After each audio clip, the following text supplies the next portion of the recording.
त्याच्यावर जगातल्या गोष्टीवर माझं नाव कसं छापलं जाईल यासाठी जास्त प्रयत्न आहे जगातल्या लोकांचा.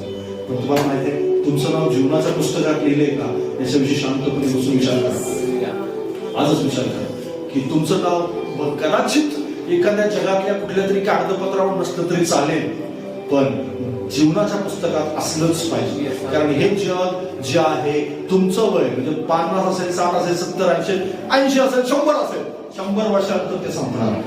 आणि सगळं रेशन कार्ड, तुमचं आधार कार्ड आणि हे सगळे जे कार्ड आहे ते काही दिवसांनी लगेच तिसऱ्या दिवशी माणसं गोडधोड करून खातात. माणूस मेल्यानंतर विसरून जातात कोण होता काय माहित नाही. म्हणजे लक्षात घ्या 10 दिवसानंतर तो कोण आहे ते पण आठवत नाही. केवळ भिंतीवर एक फोटो राहतो, त्याच्या पलीकडे काही राहत नाही.